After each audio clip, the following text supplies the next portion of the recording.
औज़ुबिल्लाहिमिनश्शैतानिर्रजीम बिस्मिल्लाहिर्रहमानिर्रहीम।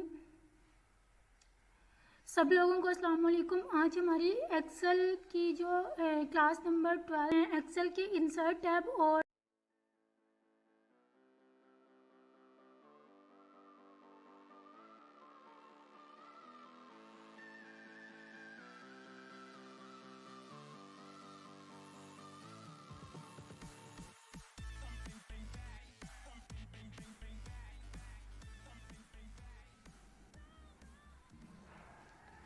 Insert tab में सबसे पहले हमारे पास होता है पाइवट टेबल, उसके बाद हमारे पास होता है रिकमेंडेड पाइवट टेबल।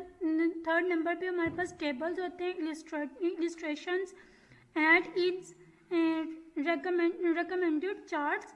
और नेक्स्ट हमारे पास ये चार्ट्स के अलावा हमारे पास जो नेक्स्ट ऑप्शन होता है वो होता है मैप्स। मैप्स की आगे फर्दर हमें डिटेल्स बताई गई हैं। इसके बाद हमारे पास ऑप्शंस होते हैं स्पार्क लाइंस। स्पार्क लाइंस के बाद हमारे पास फिल्टर्स होते हैं, लिंक्स होते हैं, लिंक्स के बाद टेक्स्ट बॉक्स होता है, सिंबल्स होते हैं। सबसे पहले हम पाइवट टेबल के बारे में बात कर लेते हैं कि पाइवट टेबल होता क्या है। पाइवट टेबल जो होता है उसका मतलब यह है कि अगर आप किसी स्पेसिफिक चीज़ को दिखाना चाह रहे हो, अगर आपने बहुत बड़ा डाटा जो है रेडी किया हुआ है और उस डाटे में से आप सिर्फ कुछ एरिया को ही दिखाना चाह रहे हो, बाकी का जो एरिया है उसे नहीं दिखाना चाह रहे। लाइक कि आपका जो डाटा है वो 1000 रोज एंड ज़्यादा कॉलम्स पे बना हुआ है, लेकिन आप उनमें से चंद कॉलम जो इम्पोर्टेंट कॉलम्स हैं जस्ट उन्हें ही शो करवाना चाहते हैं, तो उसके लिए हम पाइवट टेबल का यूज़ करते हैं। इसकी मज़ीद डिटेल में आप लोगों को जब हम प्रैक्टिकली करेंगे तब मैं आप लोगों को बताती हूँ। इसके बाद नेक्स्ट हमारे पास होता है रिकमेंडेड पाइवट टेबल। इस पाइवट टेबल के अंदर हम अपना पाइवट टेबल जो है वो खुद क्रिएट करते हैं और यहाँ पे हमें जस्ट डाटा प्रोवाइड करना होता है और हमारे जो पाइवट टेबल है वो ऑटोमेटिकली जनरेट होकर हमारे पास आ जाते हैं। मतलब यहाँ पे हमें उसको कमांड्स देनी पड़ती हैं कि हमें इस चीज़ की ज़रूरत है, और यहाँ पे आप जितना एरिया सेलेक्ट करते हो उसके अकॉर्डिंग जो है वो आपको कुछ टिप्स रेकमेंड करता है कि आप इस किस्म का पाइवट टेबल जो है वो यूज़ कर सकते हैं। इस ऑप्शन का हम यूज़ तब करते हैं अगर आपको पाइवट टेबल की समझ नहीं आ रही, लेकिन मोस्टली जो बेस्ट ऑप्शन होता है इसी को ही पाइवट टेबल के ऑप्शन को यूज़ किया जाता है। रिकमेंडेड पाइवट टेबल को इतना ज़्यादा यूज़ नहीं किया जाता। नेक्स्ट हमारे पास टेबल्स होते हैं। टेबल जैसे हमने वर्ड के अंदर एक कॉमन टेबल बनाना सीखा था, इसी तरह एक्सेल के होम टैब के अंदर मैंने आपको डिफरेंट जो टेबल्स हैं उनके बारे में बताया। यही ऑप्शन जो है ये दोबारा से इंसर्ट टैब में भी शो हो रहे हैं। नेक्स्ट हमारे पास इलिस्ट्रेशंस होती हैं। इलिस्ट्रेशंस के अंदर हमारे पास ऑप्शन है इंसर्ट पिक्चर का ऑप्शन है, इसके बाद स्क्रीनशॉट है, इसके बाद आइकन्स हैं और 3D इमेजेस हैं। पिक्चर्स मतलब आपने अपने शीट के अंदर कोई पिक्चर इंसर्ट करनी है। लाइक इसके अंदर हमारे पास दो ऑप्शंस होते हैं जो मैंने आपको वर्ड के अंदर भी बताया है कि यहाँ पे आप अपने लैपटॉप से भी पिक्चर ले सकते हैं, और अगर आपके लैपटॉप में पिक्चर नहीं है और आपको पिक्चर की ज़रूरत पड़ गई है तो आप ऑनलाइन भी पिक्चर जो है यहाँ से ले सकते हैं। नेक्स्ट हमारे पास स्क्रीनशॉट का ऑप्शन होता है। स्क्रीनशॉट का मतलब होता है कि आपकी जो ओपन विंडोज़ हैं उनका स्क्रीनशॉट लेके आपको शो करते हैं। इसके बाद हमारे पास जो नेक्स्ट ऑप्शन है वो आता है आइकन का। आइकन का मतलब होता है यहाँ पे डिफरेंट किस्म की शेप्स जो होती हैं वो आपको रेकमेंड की जाती हैं कि आप इन शेप्स को यूज़ कर सकते हैं। इसके बाद हमारे पास 3D इमेजेस होते हैं। इसमें भी हमारे इमेज ही होते हैं, मतलब ये ऑनलाइन वर्क करता है, ये ऑफलाइन वर्क नहीं करता। नेक्स्ट हमारे पास एड इन्स का ऑप्शन होता है। एड इन्स का ऑप्शन जो है ये हर किसी वर्जन में नहीं चलता, लेटेस्ट जो वर्जन है इनमें चलता है। इसमें जस्ट ये होता है कि आप कोई भी ऐप जो है वो अपने सॉफ्टवेयर के अंदर इंस्टॉल कर सकते हो, अदरवाइज इसका कोई इतना ख़ास यूज़ नहीं है। नेक्स्ट हमारे पास ये चार्ट्स की काइंड्स हैं, डिफरेंट किस्म के चार्ट्स हैं। इनके बारे में जस्ट आज की क्लास में मैं आपको ये बताऊंगी कि इन चार्ट्स को यूज़ कैसे करना है। इसकी एक एक्स्ट्रा क्लास जो है मैं जनरेट करूंगी जिसके अंदर आपको ये बताया जाएगा कि ये जो चार्ट्स एक्सेल के अंदर रेकमेंड किए जाते हैं, किस चार्ट को हमने किस पर्पस के लिए यूज़ करना है। इसके बाद नेक्स्ट हमारे पास स्पार्क्स लाइन होती है। स्पार्क लाइंस का मतलब होता है कि अगर आपने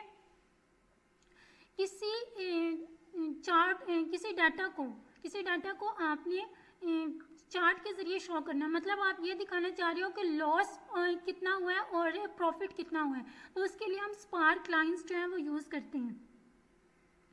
जिस तरह हमारे यहाँ पे होता है कि जब हम डॉलर का रेट अप हो रहा होता है तो उसको स्पार्क लाइन के ज़रिए शो किया जाता है कि डॉलर का रेट जो है वो अप जा रहा है और अब रुपीज़ की जो कीमत में मतलब कमी हो रही है या इजाफा हो रहा है, इसके ज़रिए हमें ये पता चल जाता है।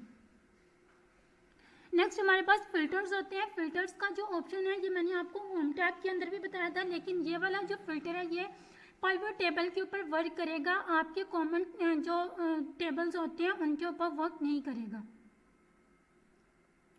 लिंक्स का मतलब ये होता है कि आपने अपनी किसी भी फाइल को किसी दूसरी फाइल का लिंक देना, मतलब आप एक्सेल में रहते हुए अपनी कोई भी डिफरेंट फाइल जो हैं वो एक्सेल के अंदर ही ओपन कर सकते हैं बजरिया लिंक। अगर आप आप कोई लेक्चर रेडी कर रहे हैं या कोई डाटा रेडी कर रहे हैं और आप उसमें ये बताना चाह रहे हैं कि ये मटेरियल जो है ये मैंने कहाँ से कलेक्ट किया, या किसी को रेकमेंड करना चाह रहे हैं कि ये चीज़ आप फ्ला ब्राउज़र से जाके चेक कर लें, या किसी फाइल का लिंक इसके साथ अटैच करना चाह रहे हैं, तो उसके लिए हम लिंक्स का यूज़ करते हैं। टेक्स्ट बॉक्स जो होता है ये मैंने आपको वर्ड के अंदर भी बताया था कि टेक्स्ट बॉक्स जो होता है इसमें आप स्पेसिफिक चीज़ को लिख सकते हो। इसके अलावा इसमें भी यही यूज़ होता है एमएस एक्सेल के अंदर, कि एमएस एक्सेल में हमारी ये जो ब्लॉग्स होते हैं अगर हम इनके अंदर कुछ लिखते हैं तो हमारा जो डाटा होता है जिस सेल को हमने एक्टिव किया होता है, अगर वो सेंटेंस या वर्ड लेंथी है मतलब बड़ा है तो वो हमारे सेल से बाहर निकल जाता है। तो उसके लिए हम टेक्स्ट बॉक्स का यूज़ करते हैं, जिससे हमें अगर हमने कोई बड़ा सेंटेंस लिखना है या कोई बड़ा वर्ड लिखना है तो उसके लिए हम टेक्स्ट बॉक्स का यूज़ करके उस चीज़ को प्रोमिनेंट कर सकते हैं।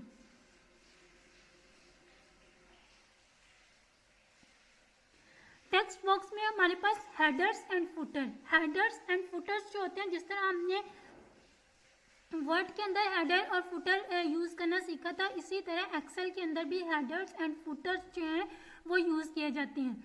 लेकिन एमएस वर्ड के अंदर हम डॉक्यूमेंट यूज़ करते हैं, पेज यूज़ करते हैं, लेकिन जहाँ पे एक्सेल के अंदर हम शीट्स का यूज़ करते हैं। इसलिए जो एमएस वर्ड के अंदर हम हेडर एंड फुटर यूज़ करते हैं उनको देखना और समझना हमारे लिए आसान होता है, क्योंकि वो हमें हमारे डॉक्यूमेंट के ऊपर परमानेंटली शो हो रहे होते हैं। लेकिन एक्सेल के अंदर ये चीज़ आपको परमानेंटली शो नहीं होती, बल्कि जब आप किसी भी शीट का प्रिंट करवाते हैं, प्रिंट करने के लिए उसको कमांड को एक्टिव करते हैं, तो वहाँ पे जाके आपने जो भी हेडर एंड फुटर इंक्लूड किए होते हैं आपके वहाँ पे शो हो रहे होते हैं, लेकिन एक नॉर्मल शीट के ऊपर ये शो नहीं होती। अगर आप हेडर एंड फुटर यूज़ करते हैं, अप्लाई करते हैं, तो आपकी जो शीट का क्राइटेरिया है वो चेंज हो जाता है, इसलिए आपको वर्किंग करने में मुश्किल होती है। हेडर एंड फुटर को अप्लाई करने के बाद अपनी शीट को नॉर्मल में कन्वर्ट करते हैं और उसके बाद अपनी वर्किंग जो है वो जारी रखते हैं। लेकिन जब आप अपनी शीट को नॉर्मल शीट में कन्वर्ट करते हैं तो आपका हेडर एंड फुटर जो है वो रिमूव नहीं होता, बल्कि वो एज इट इज़ उसके ऊपर अटैच रहता है जब तक आप उसको ख़त्म नहीं करते। और उस चीज़ को देखने के लिए अगर आप ये देखना चाहते हैं कि मेरी शीट के ऊपर हेडर एंड फुटर जो मैंने लगाया था वो अभी लगा हुआ है या नहीं, तो उसके लिए आप प्रिंट प्रीव्यू में जाते हैं और वहाँ पे आपको ये शीट चीज़ नज़र आती है, अदरवाइज़ ये नॉर्मल शीट के ऊपर आपको नज़र नहीं आती। नेक्स्ट हमारे पास वर्ड आर्ट होती है। वर्ड आर्ट जिस तरह हम फ़ॉन्ट स्टाइल्स को यूज़ करते हैं, इसी तरह वर्ड आर्ट को यूज़ करते हैं। फ़ॉन्ट स्टाइल्स में ये होता है कि हम अपना टेक्स्ट जो है वो लिख लेते हैं, उसके बाद उस टेक्स्ट के ऊपर हम डिफरेंट फ़ॉन्ट्स जो हैं वो अप्लाई कर देते हैं। लेकिन वर्ड्स आर्ट में ये होता है कि हम पहले से अपना कोई जो स्टाइल है उसको सिलेक्ट कर लेते हैं और अपनी राइटिंग जो है वो स्टार्ट कर देते हैं।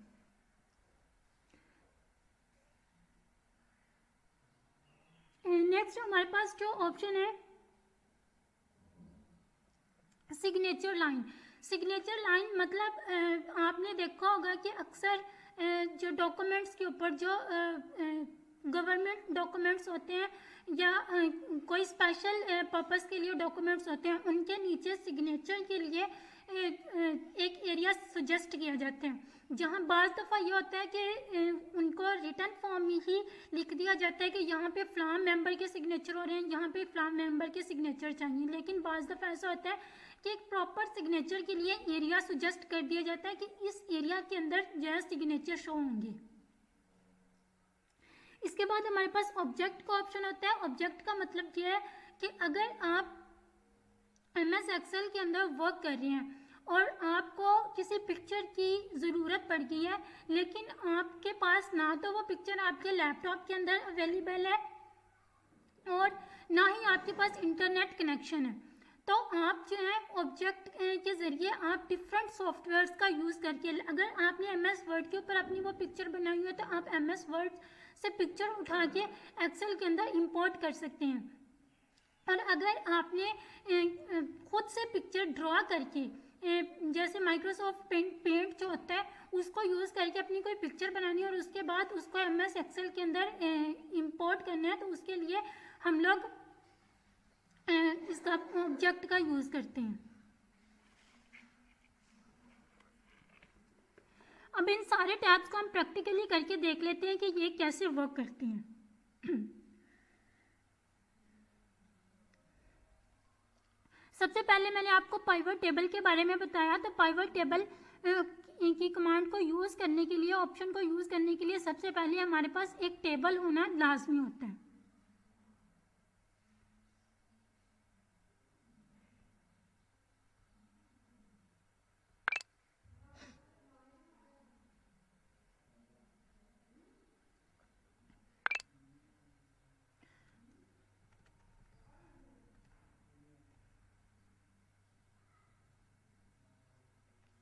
अब यहाँ पे जो है मैंने एक टेबल क्रिएट किया हुआ है। मैंने सीरियल नंबर है, उसके बाद नाम है, नामों के बाद मैंने टोटल मार्क्स हैं, ऑब्टेन्ड मार्क्स हैं, और उसके बाद मतलब मैंने एक रैंडम सा टेबल बनाया हुआ है। इसके बाद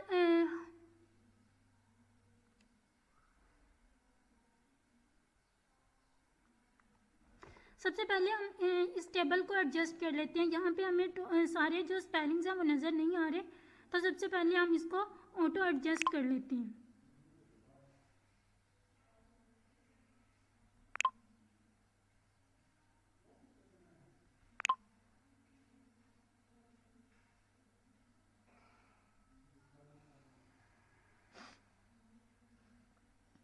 ऑटो एडजस्ट करने के लिए मैंने आपको बताया था कि 2 कॉलम्स के सेंटर में आना है। अगर आपने कॉलम्स की विड्थ को एडजस्ट करना है तो आपने 2 कॉलम्स के सेंटर में आना है, और यहाँ पे आके अगर आप ऑटो एडजस्ट करना चाह रहे हैं तो यहाँ पे आके आपने लाइन के ऊपर जहाँ पे आपका प्लस का आइकन बन रहा है, यहाँ पे आके आपने डबल क्लिक करना है, तो आपका जो कॉलम है वो ऑटो एडजस्ट हो जाएगा आपके टेक्स्ट के मुताबिक। लेकिन अगर आप अपनी मर्ज़ी से इसको एडजस्ट करना चाह रहे हैं तो आपने अपने लैपटॉप से राइट बटन को क्लिक करके रखना है और अपने कर्सर को जिस साइड पे भी आपने अपने कॉलम की विड्थ को ज़्यादा करना है उस साइड पे आपने ड्रैग करना है। इसी तरह अगर आप रो को एडजस्ट करना चाह रहे हैं, ऑटो एडजस्ट करना चाह रहे हैं, तो उसके लिए भी आपने यही मेथड यूज़ करना है कि आपने 2 रोज़ के सेंटर में आना है। यहाँ पे आके यहाँ पे आपका प्लस का आइकन बनेगा, और यहाँ पे अगर आपने इनको ऑटो एडजस्ट करना है तो आपने डबल क्लिक करना है इसके ऊपर, और अगर आपने इनको अपनी मर्ज़ी से एडजस्ट करना है तो अपना राइट बटन जो है उसको क्लिक करके रखना है और अपने कर्सर को नीचे या ऊपर की तरफ, अगर आप बढ़ाना चाह रहे हैं तो नीचे की तरफ ड्रैग करेंगे, और अगर आप उनका जो एरिया है वो कम करना चाह रहे हैं तो ऊपर की तरफ ड्रैग करेंगे। अब इस टेबल को हम सिलेक्ट कर लेते हैं।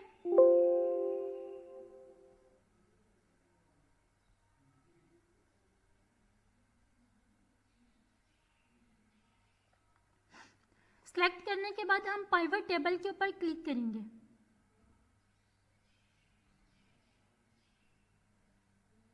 सॉरी,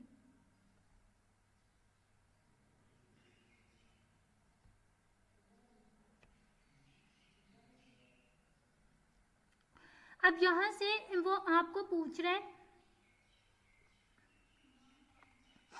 यहाँ से वो आपसे पूछ रहा है कि आप उसने जो आपने एरिया सेलेक्ट किया था वो ऑटोमेटिकली यहाँ पे आ गया। अगर आप सेलेक्ट नहीं करते तो यहाँ से वो खुद भी ऑटोमेटिकली सेलेक्ट कर लेता है। अगर आपने एरिया सिलेक्शन में कोई चेंजिंग करनी है तो आप यहाँ से भी चेंजिंग कर सकते हैं और दोबारा से अपने अपनी शीट पे जाके भी चेंजिंग कर सकते हैं। इसके अलावा आपने यहाँ पे किसी चीज़ को नहीं छेड़ना। यहाँ पे लोकेशन पूछी गई है। लोकेशन का मतलब यह है कि अगर आप अपना पाइवट टेबल जो है वो इसी शीट के ऊपर क्रिएट करवाना चाह रहे हैं तो उसके लिए आपको इसे एड्रेस बताना होगा। लेकिन अगर आप इसको इस शीट पे क्रिएट नहीं करवाना चाह रहे, नेक्स्ट शीट पे क्रिएट करवाना चाह रहे हैं, तो जो ऑटोमेटिकली सिलेक्टेड ऑप्शंस हैं उनको एज इट इज रहने दें और इसके बाद जस्ट ओके पे क्लिक कर देना आपने। अब यहाँ पे एक चीज़ मैं आप लोगों को क्लियर कर दूँ कि अगर आप अपना टेबल जो है इसी शीट के ऊपर क्रिएट करवाएंगे तो वो क्रिएट तो हो जाएगा लेकिन आपको समझने में मुश्किल होगी।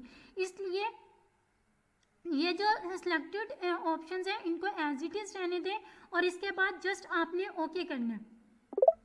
ओके करने के बाद यहाँ पे अब आपके लिए इसकी जो विंडो है वो ओपन हो चुकी है। अब यहाँ से जो चीज़ आप सिलेक्ट करेंगे वो चीज़ जो है वो आपके टेबल में कन्वर्ट होती जाएगी। लाइक कि सबसे पहले मैंने सीरियल नंबर लिखा था अपने टेबल के अंदर, मैंने सीरियल नंबर को सिलेक्ट कर लिया। इसके बाद मैंने नेम लिखे थे, मैंने नेम को सिलेक्ट कर लिया। इसके बाद यहाँ पे मैंने टोटल मार्क्स की कॉलम्स बनाई थी, मैंने टोटल मार्क्स को सिलेक्ट कर लिया और यहाँ पे फिर मैंने ऑब्टेन्ड मार्क्स की कॉलम बनाई थी, तो यहाँ पे भी मैंने ऑब्टेन्ड मार्क्स को सिलेक्ट कर लिया। अब यहाँ पे अगर मैं टोटल मार्क्स नहीं दिखाना चाह रही तो मैं यहाँ पे टोटल मार्क्स का जो ब्लॉक है उसको अनबबल कर दूंगी। इसके बाद यहाँ से आप जो चीज़ दिखाना चाह रहे हैं वो चीज़ आप सिलेक्ट कर लें। इसके बाद सिलेक्ट करने के बाद जस्ट आपने इसको क्लोज कर देना। अब यहाँ पे जो फिल्टर वाला मेथड था, मतलब ये कि इसने चीज़ों को फिल्टर ही किया है। जो मैंने आपको होम टैब के अंदर बताया था यहाँ पे भी इसने फिल्टर ही किया। लेकिन पाइवट टेबल का यूज़ जो है वो किस पर्पस के लिए किया जाता है, उसका जो मज़ीद उसकी जो डिटेल्स हैं वो नेक्स्ट जब मैं आपको चार्ट्स के रिलेटेड डिटेल दूंगी तो इसके बारे में भी मैं आपको मज़ीद बताऊंगी। अभी के लिए जस्ट आपने यही याद रखना है कि पाइवट टेबल जो है वो किसी भी स्पेसिफिक चीज़ को क्रिएट करने के लिए यूज़ किया जाता है। मतलब चीज़ों का अगर आपने अपने डाटा को फिल्टर करना है तो उसके लिए आप इसको यूज़ करते हैं। इसके अलावा फिल्टर करने के लिए जब आप अपने आम टेबल को जो आपने क्रिएट किया होता है उसको आप टेबल फॉर्मेट के अंदर कन्वर्ट करते हैं, तो कन्वर्ट करने के बाद जो आपका हेडर होता है, हेडिंग्स के अंदर आपको एक ड्रॉप डाउन आइकन मिलता है, उसके ऊपर जब आप क्लिक करते हैं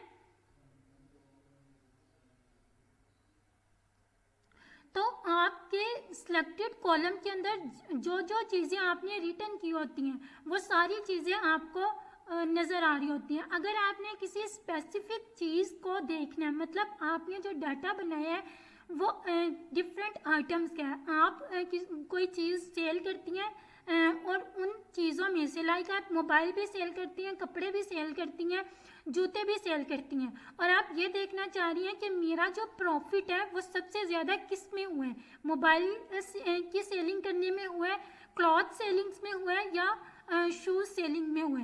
तो उसके लिए आप यहाँ से अपनी चीज़ों को सिलेक्ट करके, अपने डाटा को सिलेक्ट करके फ़िल्टर करके देख सकते हैं। अब अगर यहाँ से मैं किसी स्पेसिफिक मेंबर के मार्क्स देखना चाह रही हूँ तो मैं इनको सबसे पहले अनटिक करूँगी, सिलेक्ट ऑल पे क्लिक करूँगी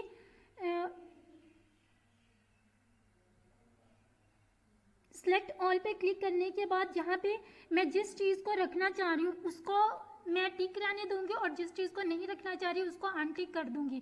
और जैसे इसको मैं ओके करूँगी तो मेरा जो सिलेक्टेड डाटा है वो मेरे पास शो हो जाएगा और जो मैंने डिडक्ट कर दिया वो मेरे पास शो नहीं होगा, लेकिन वो परमानेंटली डिलीट नहीं होगा, वो आपके शीट के अंदर रहेगा। जब आप उसको दोबारा से अगर देखना चाह रहे हैं तो इसी ड्रॉप डाउन आइकन पे क्लिक करना है। इस पे क्लिक करने के बाद जो जो डाटा आप दोबारा से देखना चाह रहे हैं उसके ऊपर टिक कर देना, तो आपका जो डाटा है वो दोबारा से शो हो जाएगा। नेक्स्ट मैं यहाँ पे इंसर्ट टैब के अंदर मैंने आपको बताया कि रेकमेंडेड जो टेबल्स होते हैं ये आपको रेकमेंड किए जाते हैं। अगर आपको इसकी समझ नहीं आ रही कि मैंने किस तरह इसको यूज़ करना है तो आप यहाँ पे क्लिक करेंगे तो आपको कुछ टेबल्स जो हैं वो रेकमेंड करते हैं।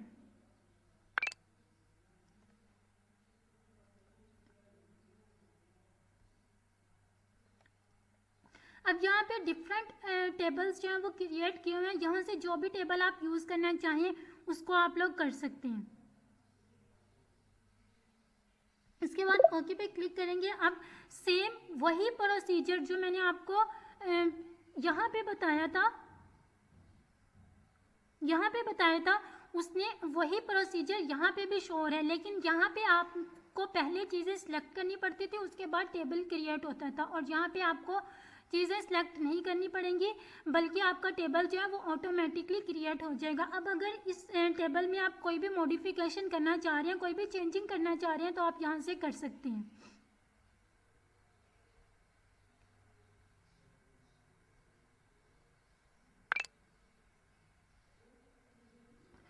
नेक्स्ट हमारे पास टेबल फॉर्मेट्स होते हैं।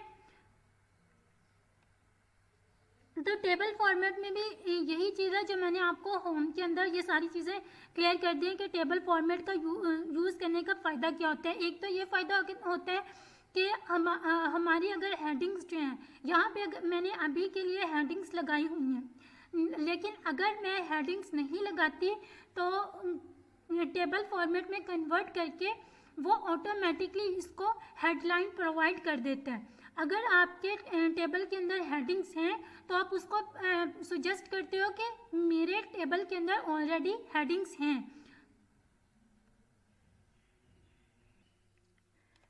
जी, तो हम बात कर रहे थे टेबल फॉर्मेट के ऊपर। टेबल फॉर्मेट में जब हम किसी भी डाटा को कन्वर्ट कर लेते हैं तो उसको फिल्टर करना हमारे लिए इजी होता है और उसको समझना भी हमारे लिए इजी होता है। यहाँ पे मैंने आपको ये बताया कि अगर मैं अपने टेबल को कोई हेडिंग्स जो है वो नहीं प्रोवाइड करती तो जब हम लोग अपने टेबल फॉर्मेट में किसी भी टेबल को कन्वर्ट करते हैं तो वहाँ पे वो हमें रेकमेंड करता है कि आपने अपने टेबल्स को पहले से कोई हेडिंग दी हुई है, अगर दी हुई है तो आप उसको टिक कर देते हैं और अगर नहीं दी हुई तो आपको वो ऑटोमेटिकली हेडिंग जो है वो बना के दे देता है। नेक्स्ट हमारे पास ऑप्शन है इलिस्ट्रेशन का। इलिस्ट्रेशन के अंदर मैंने आपको यह बताया कि अगर आपकी पिक्चर जो है वो आपने पहले से अपने लैपटॉप के अंदर इंस्टॉल की हुई है, डाउनलोड की हुई है, तो आप अपनी पिक्चर्स को अपने लैपटॉप से भी यूज़ कर सकते हैं। इसके अलावा अगर आपने पिक्चर जो है वो ऑनलाइन इंसर्ट करनी है तो आप जैसे हम वर्ड के अंदर पिक्चर इंसर्ट करते थे सेम एज इट इज़ इसमें भी यही काम करते हैं। इसके अलावा हमारे पास जो नेक्स्ट ऑप्शन है वो स्क्रीनशॉट का है। स्क्रीनशॉट का मतलब ये होता है कि आपकी जो विंडो ओपन है उसका स्क्रीनशॉट लेके आपको शो करवा देता है। इसके अलावा नेक्स्ट आइकन है। आइकन्स में यही होता है कि आपके पास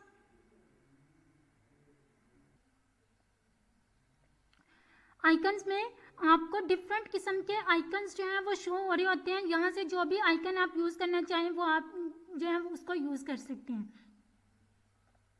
इसके अलावा इसके बाद इस ऑप्शन के बारे में मैंने आपको बता दिया है कि ये कुछ लैपटॉप्स में वर्क करता है और कुछ सॉफ्टवेयर्स के अंदर वर्क करता है जो लेटेस्ट सॉफ्टवेयर हैं, जो न्यू वर्जन्स हैं, लेकिन जो ओल्ड वर्जन्स हैं उनके अंदर ये वर्क नहीं करता और इसका कोई ख़ास पर्पस यहाँ पे नहीं है।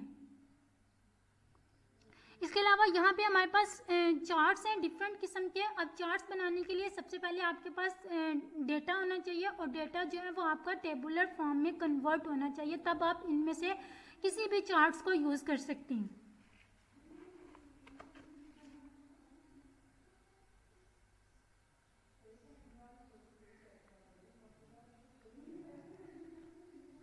सबसे पहले आपके पास रेकमेंडेड चार्ट्स हैं।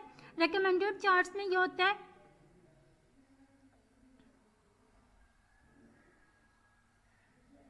कि आपको डिफरेंट किस्म के चार्ट्स जो हैं वो शो करवा देते हैं। यहाँ से आपकी जो भी ज़रूरत है, जो भी नीड है, आप यहाँ से अपने चार्ट्स को यूज़ कर सकते हैं। लाइक अगर मैं इस चार्ट को यूज़ करना चाह रही हूँ तो इसके ऊपर क्लिक करूँगी तो मेरा ये जो चार्ट है ये क्रिएट होके यहाँ पे शो हो जाएगा।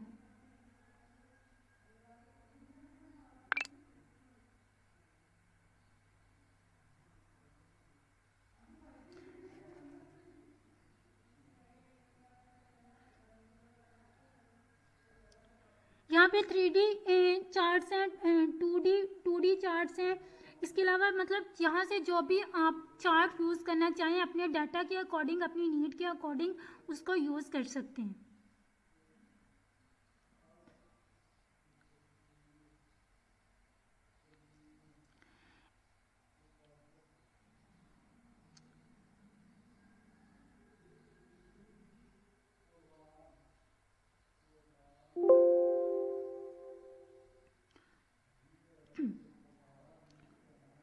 अब यहाँ पे ये जो सारे चार्ट्स हैं इसके बारे में मतलब ये किस पर्पस के लिए यूज़ किए जाते हैं इनके बारे में डिटेल वीडियो आपको मिल जाएगी, और इनका यूज़ कैसे करना है वो मैंने आपको बता दिया कि आपने अपने डाटा को टेबुलर फॉर्म में कन्वर्ट करना है। टेबुलर फॉर्म में कन्वर्ट करने के बाद यहाँ से जो भी आप चार्ट यूज़ करना चाहें आप यहाँ से कर सकते हैं अपनी नीड के अकॉर्डिंग। नेक्स्ट हमारे पास फिल्टर है। फिल्टर के ऑप्शन के बारे में मैंने आपको बताया कि ये जो फिल्टर है ये आपके पाइवट टेबल के ऊपर वर्क करता है। एक आम टेबल के ऊपर वर्क करता ज़रूर है, लेकिन उसको समझना आपके लिए मुश्किल होता है। इसलिए आपने जो भी पाइवट टेबल आपने क्रिएट किया है उसको सिलेक्ट करेंगे। इस पिक्चर को डिलीट करने के लिए हम डिलीट बटन पे क्लिक करते हैं।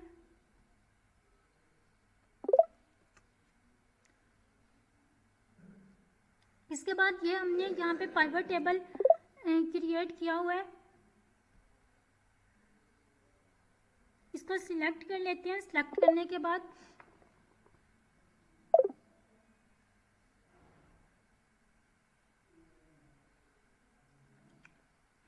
तो यहाँ पे पहले वो आपको ये ऑप्शन के बारे में मैं आपको बताती हूँ कि इसका यूज़ क्या है।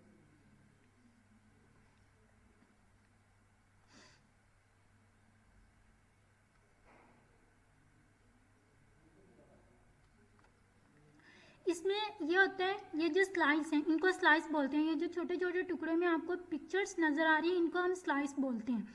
इसमें ये होता है कि यहाँ से जिस डाटा को आप फिल्टर करना चाहें उसको फिल्टर कर सकते हैं, लेकिन इसको मतलब यूज़ यही है कि आप अपने पाइवट टेबल को अगर फ़िल्टर करना चाह रहे हैं तो इस फिल्टर का यूज़ कर सकते हैं। इसके अलावा मैंने आपको फ़िल्टर करने का दूसरा मेथड भी बताया है कि आपने इस ड्रॉप डाउन आइकन पे क्लिक करना है और आपको जो डाटा रिक्वायर्ड है आप उसको टिक रहने दें, और जो डाटा आपको रिक्वायर्ड नहीं है उसको अनटिक कर देंगे तो आपको जो आपका स्पेसिफिक डाटा है जिसको आप देखना चाह रहे हैं जस्ट वही डाटा आपको शो होगा।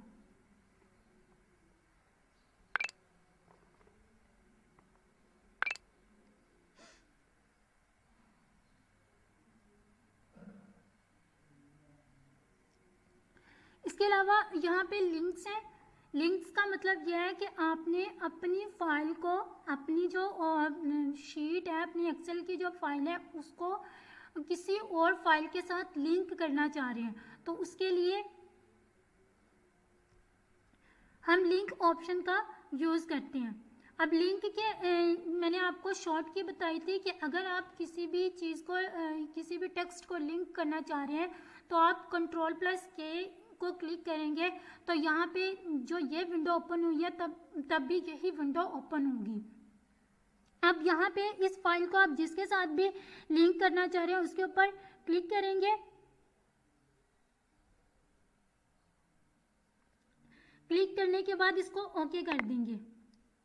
अब ये मैंने आपको लास्ट टाइम ये चीज़ बताई थी कि जब भी किसी भी टेक्स्ट को या किसी भी फाइल के नेम को आप लिंक करते हैं तो वो ब्लू कलर में चेंज हो जाता है। इसका मतलब ये कि यहाँ से आपको एक चीज़ पता चल जाती है कि यहाँ पे लिंक लगा हुआ। अब यहाँ पे किसी भी टेक्स्ट के ऊपर आप क्लिक करेंगे तो आपको ये उस फाइल के साथ के ऊपर मूव करवाएगा जिसके साथ आपने इसको लिंक किया हुआ है।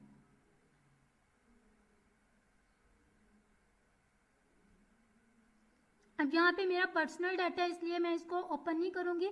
इसी तरह जब आप लोग अपनी फाइल को किसी भी दूसरी फाइल के साथ लिंक करेंगे तो जिस फाइल के साथ आपने लिंक किया है, जितने एरिया को लिंक किया है, अब यहाँ पे मैंने पूरे टेबल को लिंक किया था इसलिए मैं इस टेबल के किसी भी एरिया पे क्लिक करूँगी तो मुझे इसी फाइल के ऊपर मूव करवाएगा। अगर आपने किसी स्पेसिफिक वर्ड को लिंक करना है तो आपने उस वर्ड को सिलेक्ट करना है। सिलेक्ट करने के बाद उस वर्ड के साथ जिस फाइल का या किसी ब्राउज़र का लिंक देना है तो आपने उनको सेलेक्ट करना है। अब ब्राउज़र का लिंक कैसे देना है वो भी मैं आपको बताती हूँ।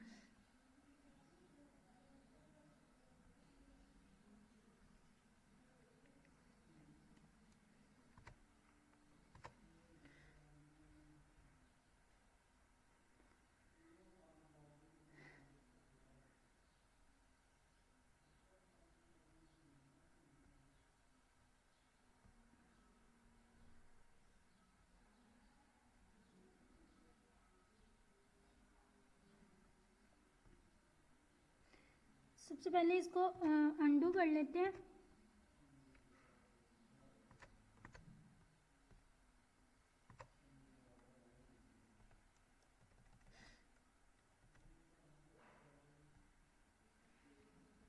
नॉर्मल फाइल में कन्वर्ट करते हैं।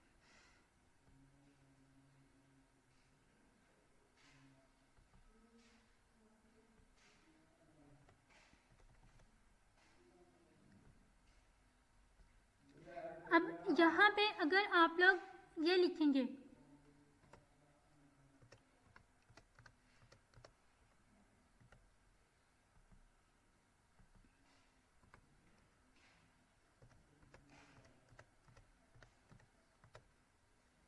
यूट्यूब, आपने लिखा है यूट्यूब। अब मतलब ये कि आप जिस चीज़ को समझाना चाह रहे हैं उसके लिए आपने रेकमेंड किया है कि आप इस चीज़ को समझने के लिए यूट्यूब पे विज़िट करें। तो आप इस वर्ड को सिलेक्ट करेंगे।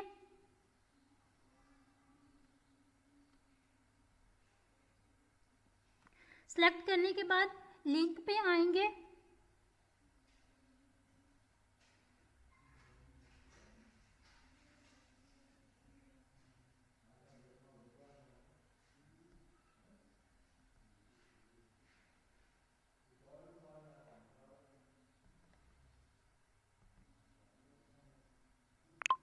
आई थिंक इस फाइल को हमने पहले लिंक कर दिया इसलिए यहाँ पे वर्किंग मुश्किल हो रही है। यहाँ पे करके देखते हैं।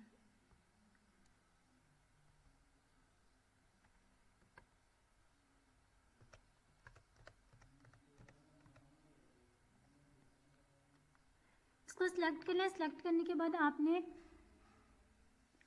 लिंक पे आना है। इसको सिलेक्ट किया, लिंक पे आए, कमेंट करा,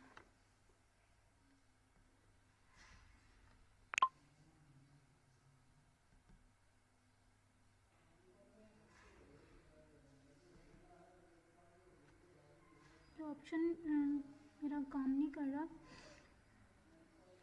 यहाँ पे आने के बाद मैं आपको इसकी सेपरेट से वीडियो भी बना के सेंड कर दूँगी क्योंकि वर्ड के अंदर भी मैंने आपको लिंक कभी नहीं करवाया। तो यहाँ पे ये होता है कि आपने इस वर्ड को सिलेक्ट कर लिया। सिलेक्ट करने के बाद आपने उस ब्राउज़र पे जाना, मतलब आपने यूट्यूब का लिंक देना, तो आपके पास लिंक के अंदर यूट्यूब का लिंक जो है वो अवेलेबल होना चाहिए। अब लिंक के ऊपर जब आप क्लिक करते हैं ना, तो यहाँ पे जितने भी आपने ब्राउज़र विजिट किए होते हैं अपने लैपटॉप के अंदर, लाइक कि अगर मैंने क्रोम विजिट किया है, क्रोम का लिंक मेरे लिंक के ऑप्शन के अंदर शो हो रहा होगा। अगर मैंने यूसी का जो ब्राउज़र है उसको भी यूज़ किया, यूट्यूब को यूज़ किया, जितने भी मैंने सोशल मीडिया के ब्राउज़र्स यूज़ किया वो सारे यहाँ पे शो हो रहे होंगे। अब जिसका भी मैं लिंक देना चाहूँगी, जिस तरह मैंने फाइल का लिंक दिया, इसी तरह मैं ब्राउज़र का लिंक दे दूँगी। मैं उसके लिंक पे क्लिक करूँगी तो ये जो वर्ड है लिंक में कन्वर्ट हो जाएगा। तो यहाँ पे मैं क्लिक करूँगी तो मैं डायरेक्टली यूट्यूब के जो वेबसाइट है उसके ऊपर मूव करूँगी। इसकी मैं आपको सेपरेट से वीडियो जो है वो बना के सेंड कर दूँगी। यहाँ पे अब ये वर्क पता नहीं क्यों नहीं कर रहा है, शायद कोई मुझसे मिस्टेक हो गई है। मेरा भी नहीं कर रहा, मेरा भी नहीं कर रहा। ये लिंक आ रहा है मगर ऊपर वर्क नहीं कर रहा। यूट्यूब लिख रहे हैं, सिलेक्ट कर रहे हैं, ऊपर वर्क नहीं कर रहा। जी, तो ये ना मैं आपको दोबारा से वीडियो इसकी बना के तो मैं आपको सेंड कर दूँगी, क्योंकि आपका वर्ड के अंदर भी जो लिंक है वो रहता है, तो वो उसकी दोनों की कंबाइन, वर्ड और एक्सेल की कंबाइन वीडियो मैं आपको बना के सेंड कर दूँगी। इसके बाद हम नेक्स्ट ऑप्शन को डिस्कस कर लेते हैं। नेक्स्ट ऑप्शन में हमारे पास आता है टेक्स्ट बॉक्स।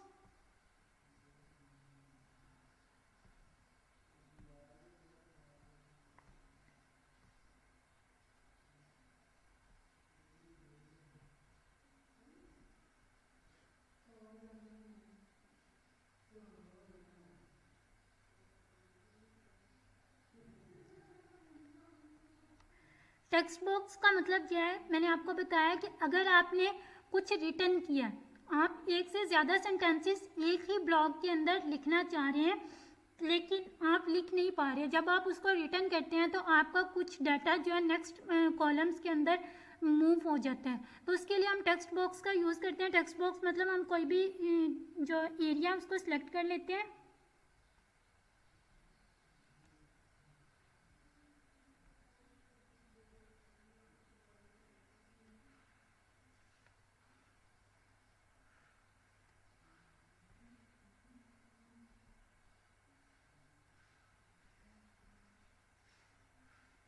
नहीं कर रहा।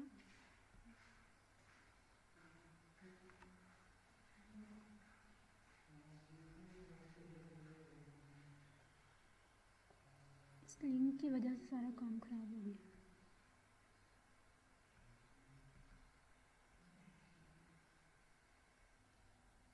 जी, तो हम टेक्स्ट बॉक्स को डिस्कस कर रहे थे। टेक्स्ट बॉक्स के ऊपर हम क्लिक करेंगे और यहाँ पे हम अपना एरिया जो है वो सिलेक्ट कर लेंगे। अब यहाँ पे आपको एक रिटर्न करने के लिए एरिया जो है वो मिल गया, लेकिन इस एरिया का आपको बेनिफिट यह है कि अगर आप इसका साइज़ बड़ा करना चाह रहे हैं तो आप बड़ा भी कर सकते हैं। अगर आपने इसको नीचे की तरफ बढ़ाना है तो नीचे की तरफ भी बढ़ा सकते हैं। अगर आप इसको मूव करना चाह रहे हैं तो वो भी आप लोग कर सकते हैं, राइट, लेफ़्ट, डाउन।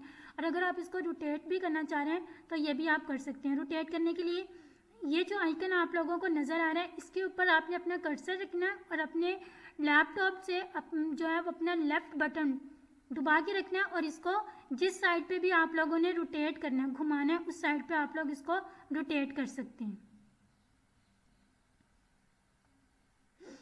इसके बाद इसको हम अनडू कर देते हैं।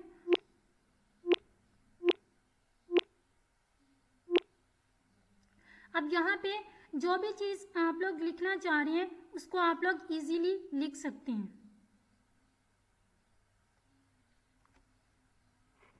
इसके अलावा इसका कोई यूज़ नहीं होता है।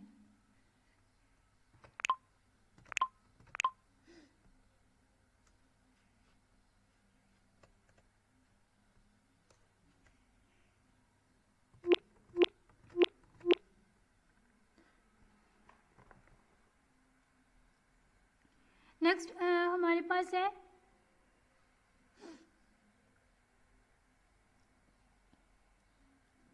Header and footer. Header and footer को यूज़ करने के लिए हम अपने टेबल वाले शीट पे जाते हैं। अब यहाँ पे ये देखिए मैंने टेबल जो है वो क्रिएट किया हुआ है। अब इस टेबल को मैं हेडर एंड फुटर देना चाह रही हूँ। मतलब मैं ये चाह रही हूँ कि मेरी इंफॉर्मेशन, क्योंकि मैंने आप लोगों को बताया था कि जो हेडर एंड फुटर जो होता है वो हम कोई स्पेशल इंफॉर्मेशन प्रोवाइड करने के लिए यूज़ करते हैं। मतलब हम ये चाह रहे हैं अपना कोई कॉन्टैक्ट नंबर, अपनी कंपनी का नेम, अपने चैनल का नेम या अपने इंस्टीट्यूट का नेम हम मेंशन करना चाह रहे हैं कि हर शीट के ऊपर ये चीज़ मेंशन रहे, तो उसके लिए हम लोग हेडर एंड फुटर का यूज़ करते हैं। इसके अलावा मैंने आप लोगों को ये बताया कि हेडर एंड फुटर जो हैं वो MS वर्ड के अंदर हमें इजीली समझ में भी आ जाते हैं और शो भी हो रहे होते हैं, क्योंकि जो MS वर्ड होता है उसके अंदर हम लोग शीट्स यूज़ नहीं करते बल्कि डॉक्यूमेंट का यूज़ करते हैं। लेकिन एक्सेल के अंदर हम लोग शीट्स यूज़ करते हैं, इसलिए हमें ये परमानेंटली जो है वो शो नहीं होते। अगर हम इनको एज इट इज़ रखेंगे, अपनी शीट को नॉर्मल में कन्वर्ट नहीं करेंगे, तो हमारे लिए वर्किंग में प्रॉब्लम होगी। इसलिए सबसे पहले हम लोग यहाँ पे टेक्स्ट पे क्लिक करते हैं, हेडर के ऊपर क्लिक कर लेते हैं। अब यहाँ पे मैंने ऑलरेडी एक हेडर जो है वो सेट किया हुआ है। हेडर में मैंने लिखा अपना नेम,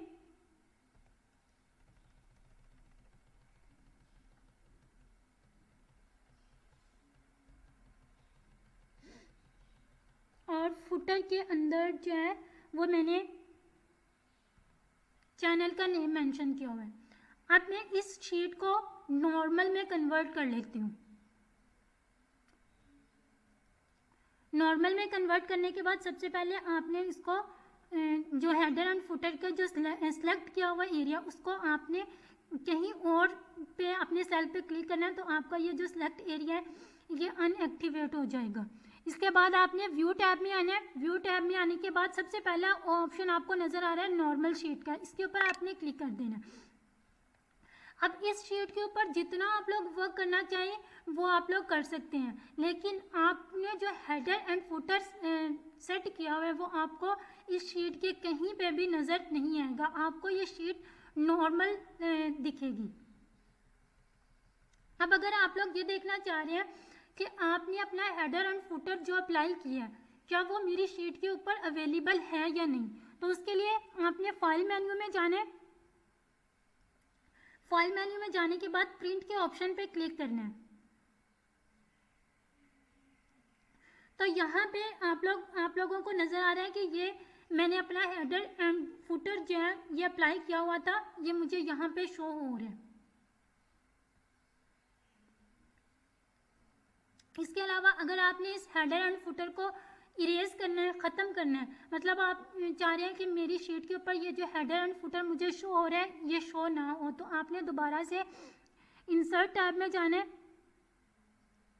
इंसर्ट टैब में जाने के बाद आपने टेक्स्ट बॉक्स के ऑप्शन पे जाना है, हेडर एंड फुटर पे क्लिक करना है। जैसे आप हेडर एंड फुटर पे क्लिक करेंगे तो आपने जो हेडर एंड फुटर सेलेक्ट किया होगा, जो आपने हेडर एंड फुटर सेट किया होगा वो आपको शो हो जाएगी। इसको आपने जस्ट डिलीट करना है यहाँ से। इसी तरह हम फुटर में जाके भी इसको डिलीट कर देते हैं।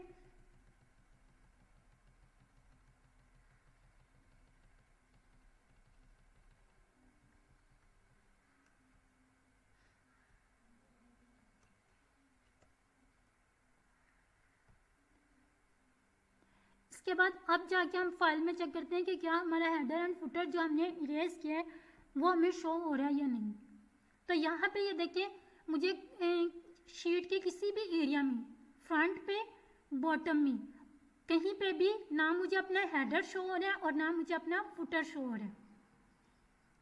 अगर आपने इसको लगाना है तो आप इसको लगाने के बाद दोबारा से नॉर्मल शीट के ऊपर शीट में कन्वर्ट करेंगे तो आपका हेडर एंड फुटर जो है वो एज इट इज़ लगा रहेगा। लेकिन अगर आपने डिलीट कर दिया और आपने प्रिंट प्रीव्यू में जाके तो देख लिया कि आपका हेडर एंड फुटर जो है वो डिलीट हो चुका है, लेकिन अगर आपने डिलीट करने के बाद उस शीट को नॉर्मल में कन्वर्ट नहीं किया तो आपका जो हेडर एंड फुटर है वो एज इट इज़ रहेगा इसके ऊपर।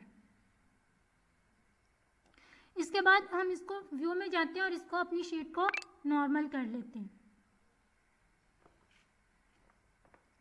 इसके बाद नेक्स्ट ऑप्शन हमारे पास है वर्ड आर्ट का। वर्ड आर्ट के अंदर मैंने आपको बताया कि हम फ़ॉन्ट स्टाइल्स और word art as it is दोनों के काम एक जैसे हैं, लेकिन फ़ॉन्ट्स के अंदर ये होता है कि हम अपना जो रिटन काम है वो पहले परफॉर्म कर लेते हैं और उसके बाद हम अपना जो है उसके ऊपर फ़ॉन्ट जो है वो अप्लाई कर देते हैं, जो डिफरेंट स्टाइल जो भी हमने यूज़ करना होता है। लेकिन वर्ड आर्ट में क्या होता है कि आपने पहले से ही अपना जो मेथड है, मतलब जो भी फ़ॉन्ट स्टाइल है आपने सेलेक्ट कर लिया, उसके बाद आप लोगों ने यहाँ पे लिखना शुरू कर देना। योर टेक्स्ट, इसको मैं डिलीट करती हूँ यहाँ से।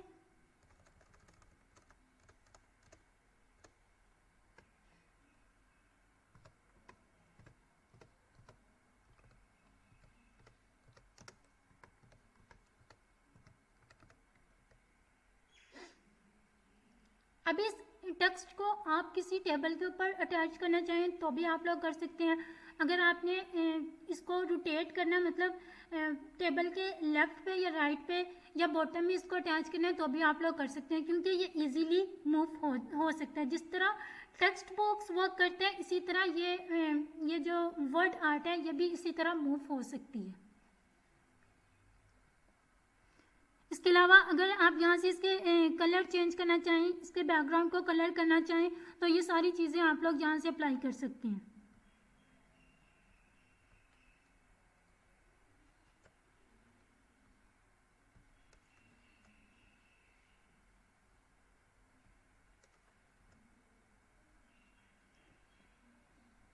नेक्स्ट हमारे पास ऑप्शन है टेक्स्ट के अंदर सिग्नेचर लाइन का। अब सिग्नेचर लाइन के लिए टेबल पे जाते हैं।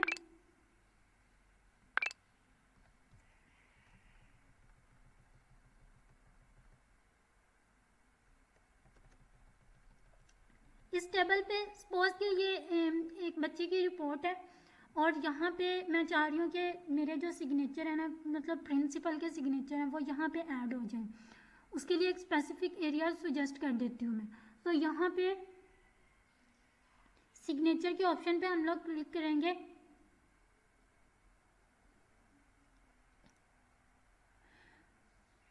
तो यहाँ से वो आपको ये पूछ रहा है कि आपने सिग्नेचर जो है वो किस लिए ऐड करने हैं। इसके बाद वो आपसे पूछ रहा है कि आपने किसके सिग्नेचर ऐड करने हैं। जिस तरह लिखा होता है कि सिग्नेचर प्रिंसिपल के सिग्नेचर, डायरेक्टर के सिग्नेचर या डिप्टी के सिग्नेचर, इस तरह ऑप्शंस आपके पास होते हैं। मतलब फॉर्म्स के ऊपर डिफरेंट ऑप्शंस होते हैं जिस उसकी जॉब होल्डर, मतलब कि आपको सिग्नेचर चाहिए होते हैं उसके लिए आप उसको रेकमेंड करते हो। तो यहाँ पे ये सेटिंग करने के बाद जस्ट आपने इसको ओके करना है तो आपकी यहाँ पे सिग्नेचर लाइन जो है वो शो हो जाएगी।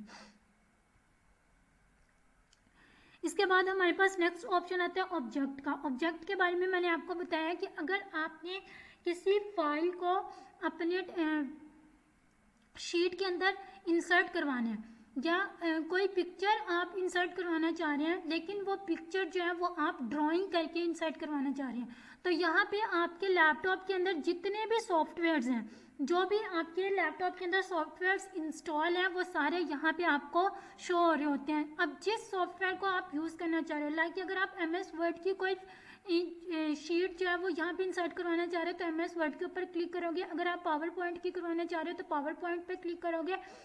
अगर आप डिफरेंट किसी और की शीट जो है वो इंसर्ट करवाना चाह रहे हो तो आप उसके ऊपर क्लिक करोगे। लाइक कि मैं यहाँ पे पावर पॉइंट की स्लाइड जो है वो इंसर्ट करवाना चाह रही हूँ।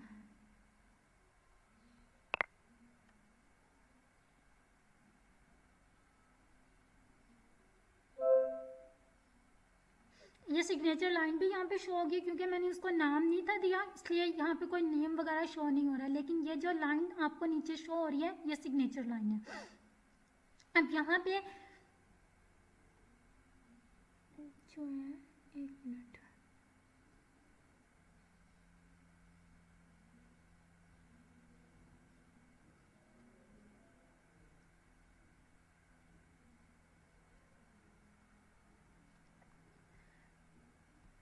अब ये स्लाइड है जो मैंने इंसर्ट की थी। अब इंसर्ट करने के बाद यहाँ पे इसके ऊपर आप जो भी स्लाइड के ऊपर वर्क करना चाहें वो आप लोग कर सकते हैं। इसी तरह अगर आपने कोई चीज़ पेंटिंग करके अपने डॉक्यूमेंट के अंदर इंसर्ट करवानी है तो यहाँ से आपने माइक्रोसॉफ्ट पेंट जो होता है उसको क्लिक करना है, तो वो आपका जो सॉफ्टवेयर है वो ओपन हो जाएगा। उसके बाद आपने वहाँ पे अपनी जो भी ड्राइंग करनी है वो करने के बाद उस ड्राइंग के ऊपर क्लिक कर देना, या नीचे देखिएगा इंसर्ट का ऑप्शन आ रहा होगा, उसके ऊपर क्लिक करेंगे तो आपकी जो पिक्चर है वो आपके शीट के अंदर इंसर्ट हो जाएगी।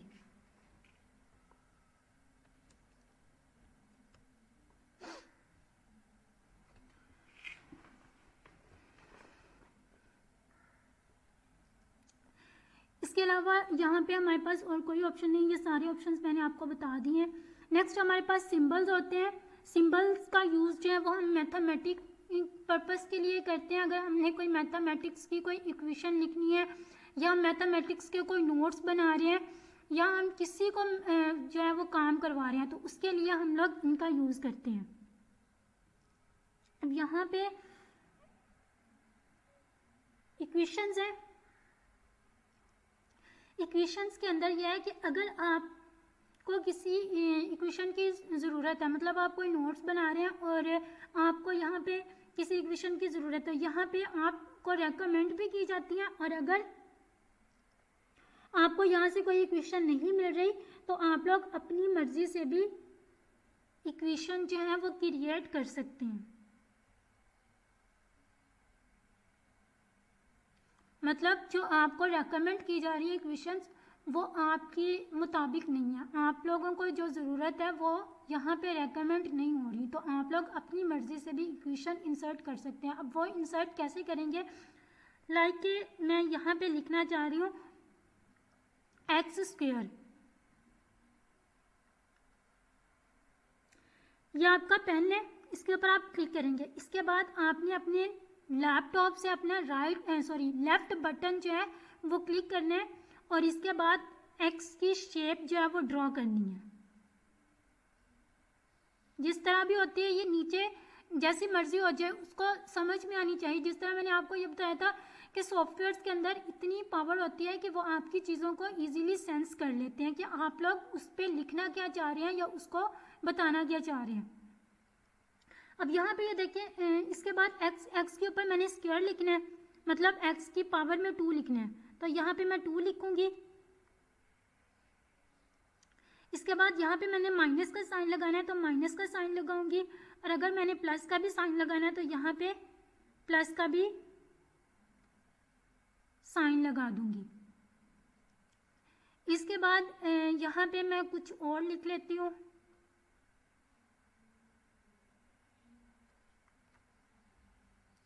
ये मेरी इक्वेशन बन गई है। अब यहाँ से मैं आपको एक चीज़ बता दूँ कि अगर आपको लग रहा है कि मैंने ये चीज़ नहीं लिखनी थी, ये चीज़ मुझसे गलती से लिखी गई है, तो ये नीचे इरेजर का ऑप्शन है, इसको आप यूज़ करके अपना जो भी डाटा, जो गलत डाटा, उसको इरेज कर सकते हैं। इसके बाद आपने इसको इंसर्ट करवाना है, तो इंसर्ट के ऑप्शन पे क्लिक करेंगे,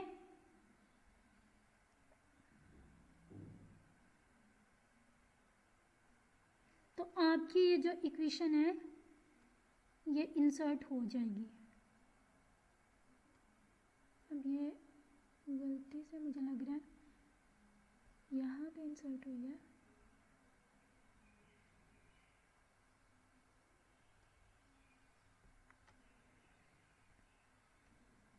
ये टेबल के अंदर इंसर्ट हुई है, शायद आप लोगों को नज़र ना आ रही हो सही से। मैं आप लोगों को दोबारा करके दिखा देती हूँ एक नई शीट पे।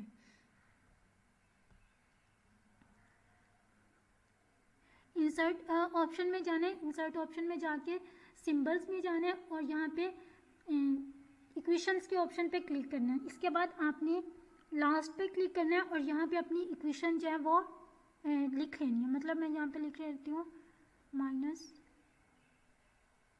बी प्लस माइनस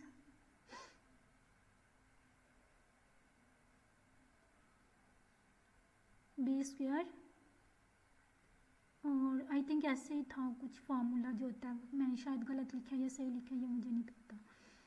ये वाला I think plus B square नहीं होता, सॉरी, इसको हम रेज कर देते हैं।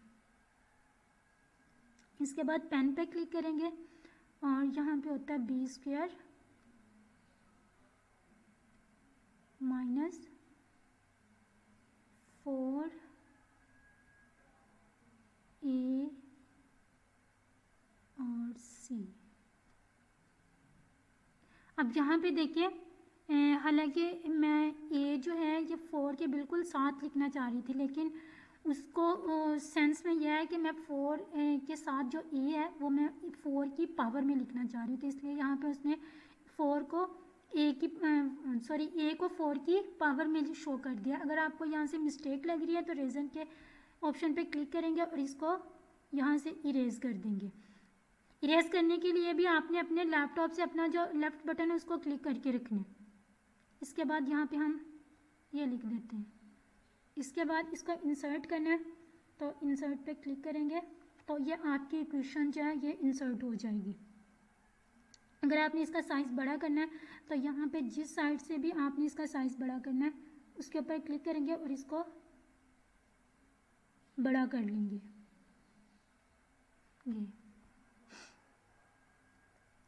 मतलब आपको अगर मैथमेटिक्स के नोट्स बनाने में या मैथमेटिक इक्वेशन कैलकुलेशन करते हुए भी अगर आपको मैथमेटिक इक्वेशन की ज़रूरत है तो आपके पास अगर यहाँ पे रेकमेंडेड के अंदर वो शो हो रही हैं तो ठीक है, अगर नहीं हो रही तो आप लोग खुद भी ड्रॉ कर सकते हैं।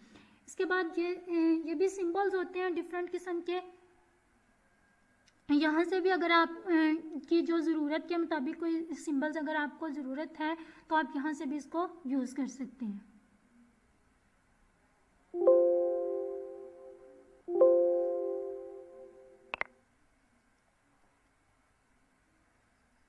ये हमारे पास ये बाद वाला स्टेप आ रहा है, वो नहीं आ रहा जो पहले वाला जो आप राइट